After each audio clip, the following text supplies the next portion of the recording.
I'm Steve Dangle, and you're listening to Stick to the Pod.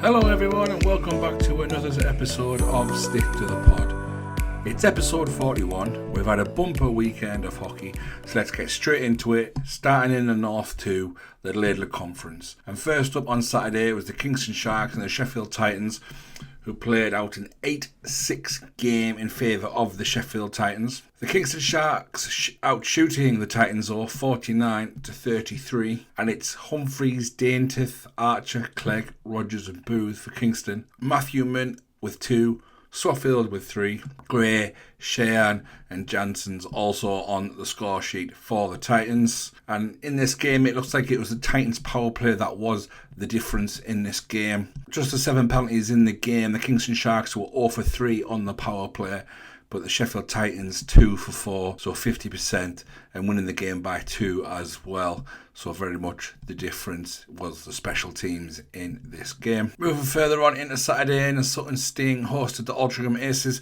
and this was leg 2 of the Cup semi-final, and the Sutton Sting shut out the Aces with a 4-0 victory, outshooting the Aces 39-26.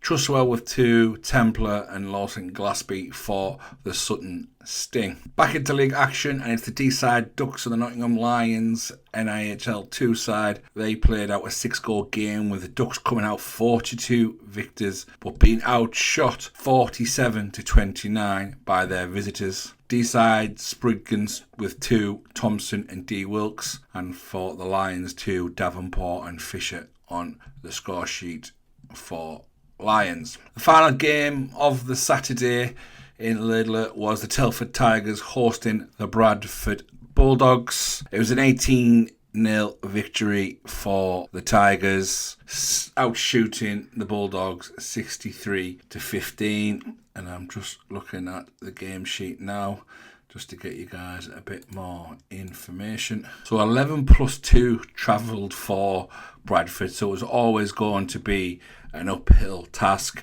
especially against a Tigers full strength roster. Every player was there for them. Obviously Vladimir Luka playing as well, who scores 6 on the night, an 8-point night for him, and nobody else getting a hat-trick on the evening, which says everything you will probably need to know. Not games that are pretty to see. Obviously Bradford did travel very light. Telford could only beat the players that are in front of them. But just sometimes you may just think, is it necessary to play the likes of Vlad Luka, Carol Jets, when you've got a lot of young kids there who can give them lots of ice time, double the ice time they would normally get. You've got a 3rd and 4th line there that because your roster is that big. Give them all the minutes that they need, because you never know when you'll need them down the stretch or in the playoffs. Moving into Sunday then, Sunday the 9th of February, the Billingham Buccaneers on home ice against the Kingston Sharks, and a 3-2 victory for the Buccaneers. These went 3-0 up, outshooting their visitors 62-43, and it's the old stalwart, the ever-present Stephen Wallace with a hat-trick, and Howells and Humphreys for Kingston. Aces played Sting again this weekend, this time in league action, and the Aces this time on home ice. The Aces did manage to get themselves on the scoreboard this time around, but still lose the game 7-3, being outshot 45-24. Gott with 2 and Frost for the Aces. Lawson Gillespie, Apsley, Joe Colton with 2, M. Gillespie with 2, and Trustful all on the score sheet for Sutton. And then the final game of the Laidler in the weekend. Not many games. These guys do only play each other home and away once. So not quite the stacked fixture list you see in the Morley Conference. The Lions 2 hosted the Coventry NIHL Blaze, and it was a 9-1 victory for the Blaze, who outshot their horse 50-34. Quite a lot of penalty minutes in this game, but the PK coming through for both teams. On the score sheet for the Lions was Tooling, and for the Blaze, Kent with 2, Prosser, Harris, Wilden, D. Harris, Sumner with 2, and Dixon. And that's it for your Laidler action from last weekend. So we'll have a little quick look at the league table And obviously, we still have the two at the top running away with it. It's the Sutton Sting and the Telford Tigers. The Tigers with a game in hand on the Sting. And I believe it's going to go down to the head-to-head. And I can't remember the scoreline between the two teams. But I'm not sure if the Tigers edge it by one. But that's something I'll certainly look into for the next show. Games obviously fast running out as well, and playoff positions are all there to be battled for from the two teams below them. Billingham Buccaneers currently occupy third, Blaze in fourth, Aces in fifth, Kingston Sharks sixth, Bradford 7, and the Lions are in 8th, the final playoff spot. So as it stands, the teams would meet like this. Sutton Sting would be playing the Nottingham Lions, the Telford Tigers will be playing the Bradford Bulldogs, the Billingham Buccaneers against the Kingston Sharks, and the Coventry Blaze would take on the Aces. That's how things would stand right now. Obviously still a few games to go, not many but a few, so teams will be jostling for those points. You can see you got the Buccaneers in third on 42 points, the Blaze in fourth on 41 points, Aces fifth with 35 points, probably not going to get caught by Kingston, who are back in sixth on 23 points. So what does this weekend bring fixture-wise? Just let me scroll down to the bottom where they put the fixtures. We've got to say a big thank you again to Joe Scutts of NIHL Stats, providing all the data and information guys like myself, podcasters, like to use to bring you the information. So on Saturday, just the three games. It's the Nottingham Lions hosting the Billingham Buccaneers at lunchtime. The Kingston Sharks host the Bradford Bulldogs. Coventry Blaze host the Sheffield Titans. Moving into Sunday, and the Sheffield Titans host the Altrincham Aces. The D-side Ducks host the NIHL Blaze. The Billingham Buccaneers host the Telford Tigers, which I think is a huge game, and I think the Sutton Sting will probably have an eye on that game as well, knowing that the Buccaneers did take that second leg versus the Tigers. Probably a bit too close for comfort at times, that game for the Tigers, who probably thought they'd ran away with it. But also I would see it's probably one of the last opportunities for the Tigers to slip up this season. So a very much close eye for the Sutton Sting on the Buccaneers Tigers 2 game. And the final game of the weekend was the Bradford Bulldogs hosting the Sheffield Titans. Also, with the final only just a couple of weeks away, the Sutton Sting played the second leg with the Altry Aces. As we thought, it is the Sutton Sting who came through that, and it will be them who host the Sutton. It will be them who take on the Telford Tigers in a repeat of last year's final of the Sting versus the Tigers.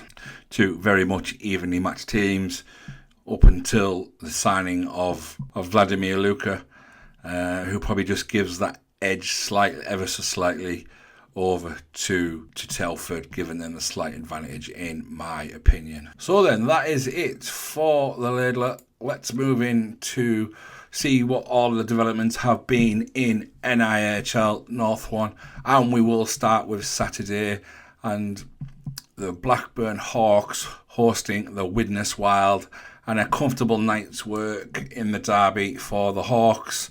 They were never going to let this one slip. 51 shots to 29 in favour of the Hawks. Adam Barnes, Sporforth with 4, Davies with 2, McKinney on the score sheet, Hopkins and Barlow for Widnes Wild, a couple of consolation goals there. Moving on, and a bit more of a tricky night for the Whitley Warriors. I think this game was a lot closer than people would have anticipated, but this Leeds Knights team is ever improving, and my God, is that young lad Owen Dell proving to be the real deal. If you go back to the very first episode of the season, when I sat down and we spoke with Graham over at Blackburn, who was on Hawks Talk, and the editor over on 4000 and Counting, Owen Dell was one of the lads, one of the guys that we said would be a standout player this year. And Owen Dell got a hat-trick, Dacey Colton on the score sheet, and Wigington. But it wasn't to be for the Leeds Knights, who were heavily outshot on home ice, 50 to 25. We just went through the lead scorers there. For the Warriors, it was Betham with 2, Queenan, Edgar with 3, Kippen and Harley.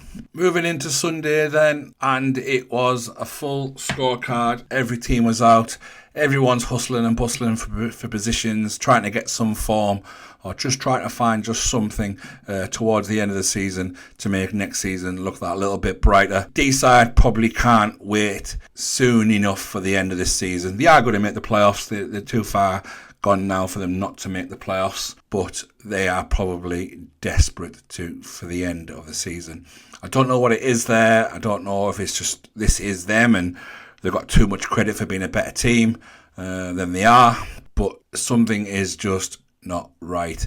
This team shouldn't be losing on home ice to the Nottingham Lions. Yes, the Nottingham Lions are ever improved, and we will talk about that in a bit. The Nottingham Lions are going to be a pain come for teams in the running, and they will possibly have a part to play as well.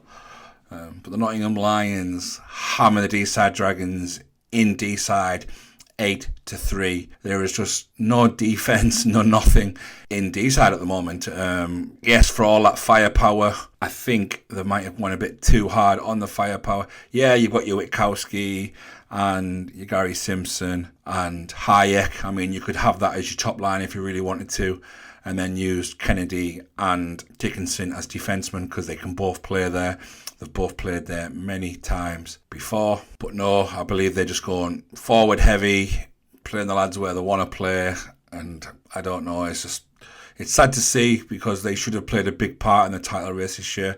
There was a lot of excitement around the place when Jake Witkowski, when they stole Jake Witkowski from right under Widnes's noses, to be honest. Something tells me he would have been better off in Widnes, and we've seen the season that they've had. But yeah, I think a lot of them expected him to be the answers to all their prayers and battle for a title, for a cup, for anything. It just hasn't been that way at all. They actually outshoot the Nottingham Lions on home ice on Sunday, 36-31. But as you can see here, the Nottingham Lions power play coming through 3 for 8. Rushby with 2, Somerton with 2, Birchnell, Padalecki with 2, of course, and Gibbs, Kennedy and Witkowski with 2 for D-side. But yes, these Nottingham Lions are ever improving. Like I say, they've been at this club a very long time. Most of these kids have been there since juniors, and they've been playing senior hockey since the day they turned 16. And Matt Bradbury's just got these kids running the same systems week after week, year after year. And they just know how to play the game tactically as well. So yeah, a big season for Rushby and Somerton. Obviously aided with the departure of Yokoyama. I don't think he was the right fit for these kids. Bringing in Alice Padalecki has been huge though for the Lions. A legend of the game on these shores. I'm sure a lot of Peterborough fans would probably still wish to have him back, because he is still that good, even at the ripe old age of 45. Just a great player, and something for these kids, and someone for these kids to learn off. Moving on then, and into the Whitley Warriors hosting the Sheffield Scimitars. 2 home games this weekend for the Warriors, I believe. No, they went to Leeds, didn't they? It's this weekend the Warriors have 2 home games. So yeah, the Warriors hosted the Sheffield Scimitars. A record night for Sean Kippen, Skippy, as some will know him by, becoming the leading the appearances now for the Whitley Warriors, overtaking some fantastic names that have graced the ice in the Hillheads Arena. So a huge congratulations to him. It was a high shooting game. The Warriors 63 shots, the Scimitars 46 shots. It was the Warriors who ran out winners 11-4. Ross with 2. What a player he's been. And if you've watched the Starscast already, you'll probably hear myself and Carol talk very highly of Carl Ross. He scored 2 goals on Sunday night. Ord, Starkey, Harley, Queenan, Crisp with 2, Edgar, Wood and Kippen on the score sheet for the Warriors. Williams, Janssens, Matthewman and Pelling all on the score sheet for Sheffield. A lot of penalty minutes for the Warriors on Sunday night, so I'm just going to quickly pull up their game sheet to find out what was going on. And it looks like Owen Yarrow and Aidan Dancer must have had some words at the end of the game. Owen Yarrow on the 60-minute mark as well. 2 minutes for attempted spear twice. So you got 2+2 for attempting spear. He then gets 25 for fighting, obviously because of it's at the end of the game. The only other player who has the matching penalty for the skims is, like I said, Aidan Dancer, 25 for fighting. But Jay Lucas is on there, 25 for fighting. Sean Kippen on his record appearance night, 25 for fighting. And Gongshaw Adam Wood, 25 for fighting as well. Absolutely madness against the youngest team in the league as well, to be fighting at the end of a game when you've cruised to 11 for victory. Yeah, granted, I wasn't at the game. I don't know if the kids have been saying anything and they've got a lesson taught to them. But when you've got big games coming up like you have this weekend, what is the actual point? I fully expect Yarrow, Lucas, Kippen and Wood all to be missing this coming weekend for obviously fighting in the last 2 minutes of a game. Moving on then to the next fixture of Sunday night, and it was an easy night's work for the Hull Jets as they took on the Leeds Knights. They outshot their visitors 45-32. Quite a lot of penalties in this game as well, and it's the Hull Jets power play comes through. To saying that, actually, the Whitley Warriors, I'm just going back to the Whitley Warriors, they had a decent night on the power play as well. 5 off their 10 attempts. Scrimmagers 1 off their 6 attempts. Anyway, back to Hull Leeds. Hull were 2 for 4 off their power plays in their 7-1 victory. Edwards, Kerman, Parks Britton, Daintith, Rogers with 2, and Yardley, and that kid again, Owen Dell, scoring for Leeds. It's going to be an interesting couple of weeks for teams like Hull. Yes, Hull have made it, but obviously position is massive in the playoffs for home ice advantage and things like that. They may just be happy to make it, you don't know. Or they might try and gain that advantage and see if they can advance through to the semi-finals maybe. But we'll see as it stands now who will play who. But as it stands now is 100% certain not how it will finish come March.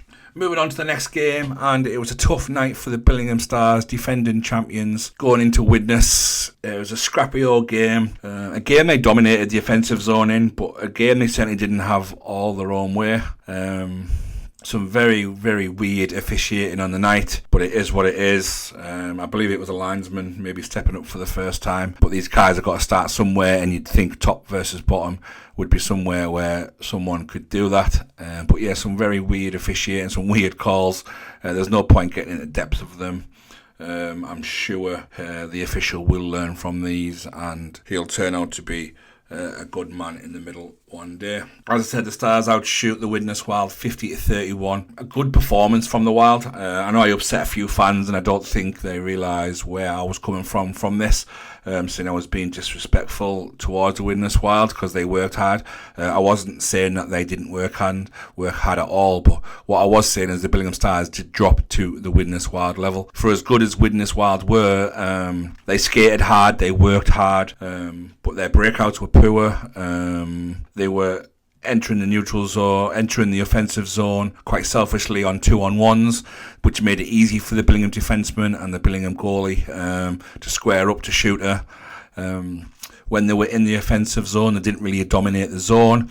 They didn't really know what to do with it or positionally where to be. And that's going to happen with a team that obviously has a lot of kids coming down from Scotland and may not train with them as much as you would have liked as a coach. And that's not to say that the Widnes didn't play well. They did. They played very, very well. Probably the best performance they put in this season, and they still come out losing. The only difference between the Stars, I think, was the third period, and where the Stars just did not let the Wild out of their zone whatsoever. Stars came out on top 3-1.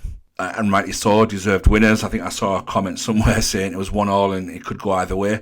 That certainly wasn't the case at all. Yeah, granted, the Wild had a goal ruled out, but let's be honest here, the stick was higher than most NBA basketballers who come in at 7 foot, so it was never going to be never going to be allowed to stand. So yeah, if you are listening to this, Witness fans, I think you've took some of my comments the wrong way and not took them how they were meant. Fair play to the Wild. Like I said on last week's episode, they had nothing to lose this weekend, playing the Hawks and playing the Stars. Obviously, out of the two games, you want to put a performance in on your own ice in front of your own fans, and they did that, and they worked hard. And as I said on StarCast, if you've listened, if they actually had a natural scorer, that go-to guy, the guy who can make a difference, the guy who can win you a game, they could have been a lot more of a handful for the Stars, but they don't have that guy. They didn't have that guy, and I think that's where the Stars probably relaxed a little bit, knowing that they don't have that star shooter in their ranks, and that's just no fault of anybody's. It's just the way it goes. They're hard to come by. As for the Stars,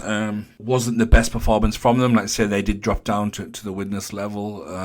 Probably didn't skate as hard as Widnes did, but at the end of the day, just had that little bit of extra quality, the quality that the Widnes were missing. Mikey Elder scores a big goal, assisted from Ian Brown. Conor McNulty, still only, 18, 19 himself, a very young player in a very new team. He's only been full-time at the club for a couple of months now, obviously after being two-way with Kilmarnock. And he, in an absolute form boost, stick handles, creates some space, and goes bar down for the game winner. And then, obviously, Ian Brown, the Stars' goal-scoring machine, brings up number 53, I think it is, on the season. Goal number 52 for Ian Brown this year. But yeah, a very, very good win for the Stars in the end, especially with how results went elsewhere.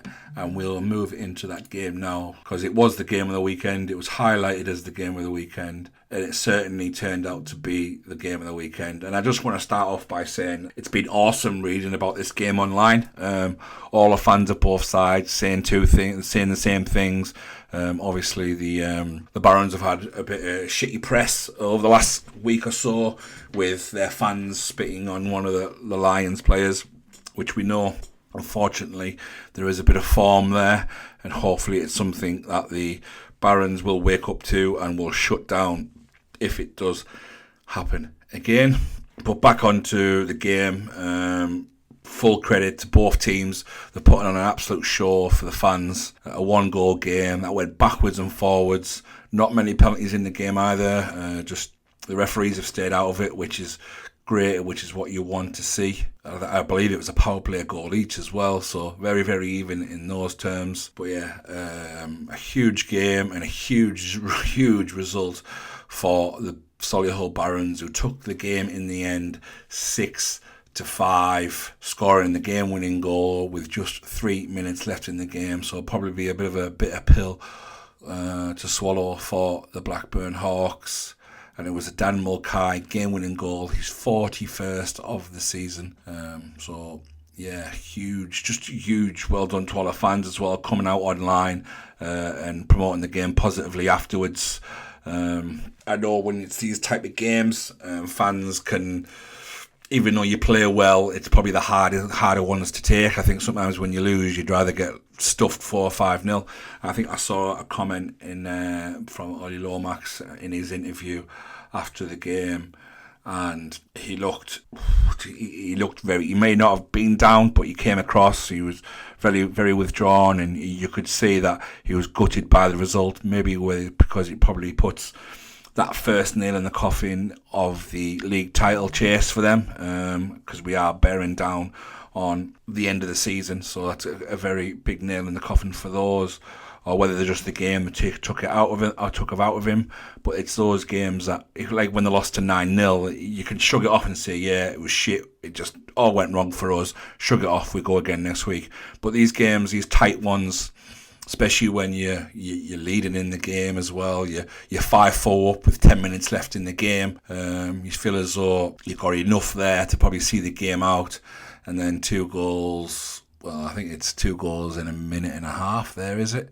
I got 2 goals in a minute and a half for the Barons to take the game, to win the game as well. So a very tough one to start. It's a tough one to lose. Obviously the Barons are riding their fortunes now. I know they lost Phil Mulcahy, and it was dead easy to maybe give up and feel sorry for themselves, but they've kept going. Dan Mulcahy and Nick Otterson have run the show pretty much since then, scoring crazy amounts of points. As they do, they went and added Luke White. No, they didn't. They went and added Zachary Yokoyama for some more scoring power, just to keep teams busy with their forward line, and hopefully get Dan Mulcahy and Nick Otterson some rest during games, because they do, or were, running them to the bones in the early part of the season, which is where they were losing games. Like, it's crazy to think that they've lost 7 games this year, and that was mainly down to the coach running that top line into the ground. But now with that extra bit of firepower that they have, they're spread over 2 lines. They brought 2 D-men in, which were badly needed. Not earth-moving D-men, but a couple of D-men who can make a difference on the night. They could be solid, and they'll certainly help against those teams where they may have lost in the past. So a huge victory for the Solihull Barons, 65 over the Blackburn Hawks. The Blackburn Hawks actually do outshoot the Solihull Barons 57-41. So a special mention to our pal Graham Laverick. He's obviously had a night as well in net, so well done to him. Yeah, they're going to be a force to be reckoned with. I think obviously they're just a little bit out of it now for the league title, but they're certainly going to be a big thorn in anyone's side in the playoffs. As for the Hawks, where now for them? They probably have lost that grip ever so slightly on the title chase, and may have just let that go a bit. The gap now being 9 points. Obviously still some big games to go as well. Obviously the cup finals coming up in a big couple of weeks. They'll want to defend that title.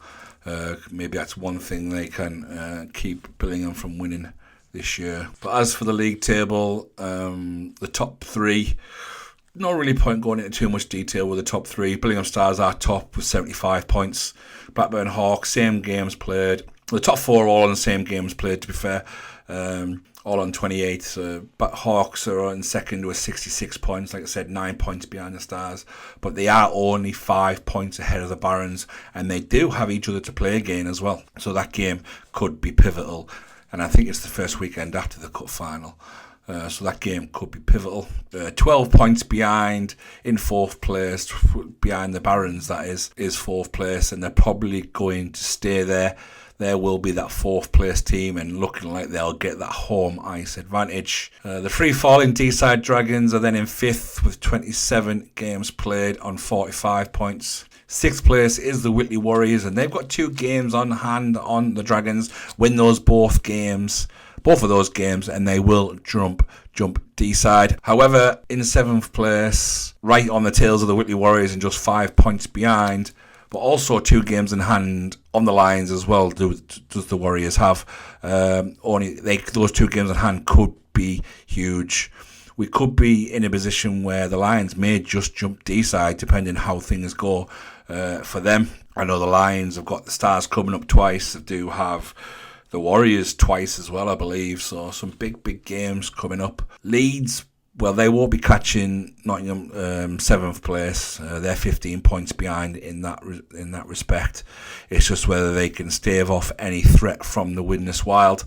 The Widnes Wild, same games played as Leeds Knights. They are 6 points behind.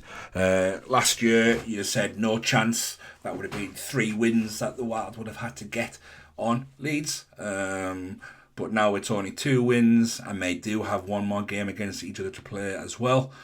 So that will be pivotal in whether Widnes can catch the Leeds Knights. If they play the remainder of the season like they did Sunday against the Stars, where they work hard for one another, their luck may just go elsewhere, and they could get some wins on the board. And last and very much least is the Sheffield Scimitars. 31 games played, just the 5 games remaining on their season. Bottom with 12 points. Yes, only 2 points behind behind the Wild. The Wild have 3 games in hand on them, and I just can't see them catching the Wild, to be honest.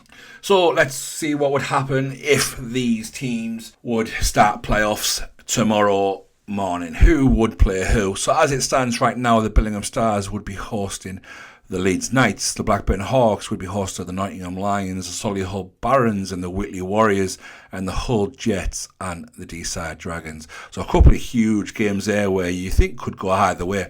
I know the Barons are flying, but the Warriors are no mugs. We'll have to see what happens to them disciplinary-wise after the end of the game on Sunday to see how that will affect their league form. But if they can get everyone fit and not banned, they'll certainly be a pain in the arse for any team. Likewise for Hull Jets and Deeside Dragons, all it takes is for those Dragons forwards to click, dominate the puck and dominate the offensive zone, and they won't need to worry about defending too much because they're just not very good at it. So what does this weekend bring fixtures wise? Let's have a look to see where you can get your hockey fixes. So on Saturday at 5:30, the Billingham Stars host the Nottingham Lions. The Whitley Warriors host the Blackburn Hawks. Could be a juicy game, but like I say, it will depend on suspensions, I would reckon. And we probably won't find out till the day of that game who, if anyone, is missing for the Warriors. Leeds Knights host the Deeside Dragons. Probably not the easiest place to go for the Dragons if it's 7:30 face-off on a Saturday night. And if all the kids are available for Leeds, they could cause Deeside some big problems. Moving on into Sunday, and as I mentioned earlier in the show, Whitley Warriors, a double home weekend. They host Leeds Knights. The Solihull Barons host the Widnes Wild. The Blackburn Hawks face the tricky Hull Jets. You just don't know which Hull Jets will turn up.